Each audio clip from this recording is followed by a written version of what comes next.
Assalamualaikum and good day everyone.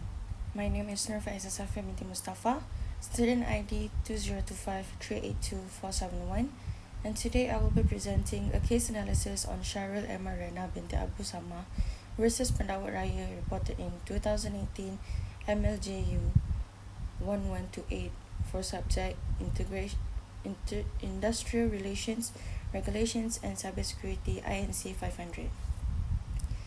So this case is significant in the area of cyber law and freedom of speech because it examines whether Section 233 of the Communications and Multimedia Act 1988 is constitutional. The case also highlights the ongoing challenge of balancing freedom of expression with the need to maintain public order and responsible online communication. And in this presentation, I will discuss the facts of the case, the legal issues involved, the judgment of the court, and finally my own analysis and critique of the decision. First, let me begin with the facts of the case. The appellant, Sharil Emma Rena binti Abu Sama, was charged under Section 233(1)(a) of the Communications and Multimedia Act 1988. The charge arose from comments she posted on Facebook through a profile known as Ratu Naga on 6th of October 2015. In the post, she uses highly offensive, vulgar, and insulting language directed at the then Prime Minister regarding the Trans-Pacific Partnership Agreement, or TPPA. The authorities consider the comments to be offensive of communications transmitted through an online network with the intention of causing annoyance or emotional harm to others. The main problem in this case was not whether the comments were posted, but whether the law used against her was constitutional. The appellant argued that Section 233 violated Article 8 and Article 10 of the Federal Constitution. She claimed that the provision restricted freedom of speech was too vague, too broad, and allowed authorities to enforce the law arbitrarily. As a result, she applied under Section 30 of the Courts of Judicature Act 1964 to refer constitutional questions to the High Court. However, the Sessions Court rejected her application, which led to this appeal before the High Court. Next, I will explain the issues of the case using the timeline. On 6 October 2015, the Facebook post containing the offensive comments was published. On 28 of January 2016, the post was reviewed and investigated by officers from the Malaysian Communications and Multimedia Commissions, or MCMC. Following the investigation, criminal charges were filed under Section 233(1)(a) of the Communications and Multimedia Act.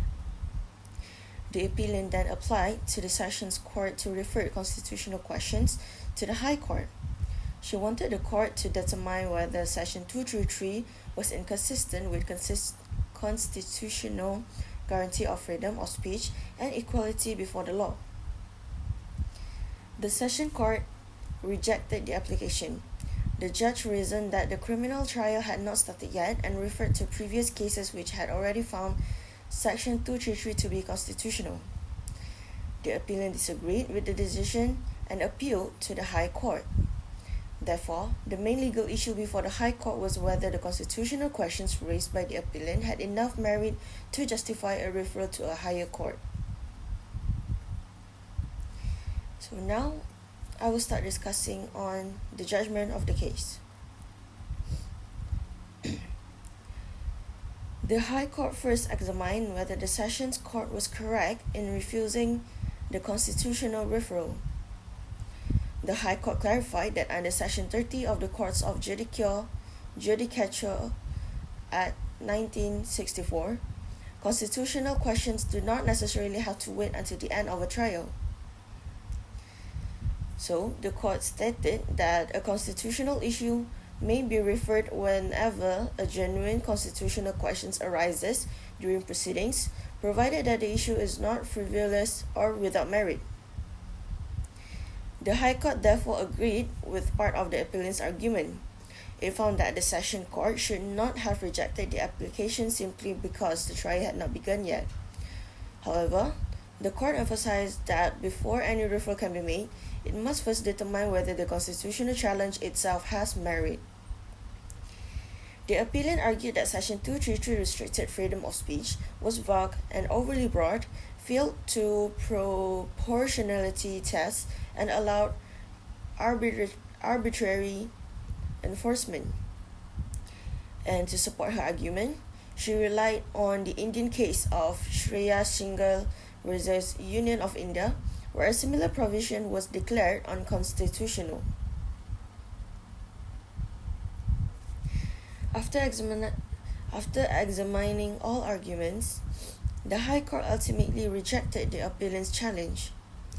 The court held that Section 233(1)(a) is constitutional and does not violate Article 8 and 10 of the Federal Constitution.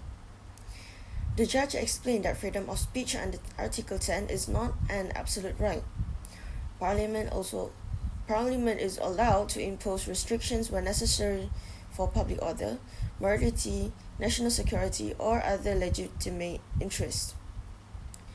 According to the court, Section 233 only criminalized specific types of communication, namely communication that are obscene, offensive, false, threatening, or improper when sent in the intention of causing annoyance, harassment, threats, or harm. The court also rejected the argument that the provision was vague. It stated that the law clearly identifies, first, the prohibited conduct, second, the type of communication involved, and third, the intention required to establish the offense. The court further found that the provision passed the proportionality test because it only targets a specific category of harmful online behavior rather than imposing a complete ban on freedom of expression. And as a result, the appeal was dismissed and the criminal proceedings in the Sessions Court were allowed to continue. Moving on to my analysis, I believe this case is important because it demonstrates how courts attempt to balance constitutional rights with the realities of digital communication. One strength of the judgment is that it recognizes the growing influence of social media and the potential harm that can arise from abusive online communications. The court acknowledged that freedom of speech carries responsibilities, so that an individual cannot simply rely on constitutional rights to justify communications that are threatening, abusive, or intended to cause harm to others. Another strength is that the judgment supports effort to maintain public order and social harmony in cyberspace. The court also carefully considered whether the restriction imposed by Section 233 was proportionate. It concluded that the provision only targets harmful communications rather than restricting all forms of criticism or expression. Therefore, the judgment reinforces accountability for online conduct while still preserving the general right to freedom of expression. Despite these strengths, there are also criticisms that can be raised. One concern is that the certain word used in Section 233, such as offensive or improper, may still be to interpretation. Different people may have different views on what constitutes offensive communication. This creates a risk that enforcement may sometimes be inconsistent or subjective. Critics may also argue that broad cyber laws could potentially discourage individuals from expressing strong political opinions or criticizing public officials.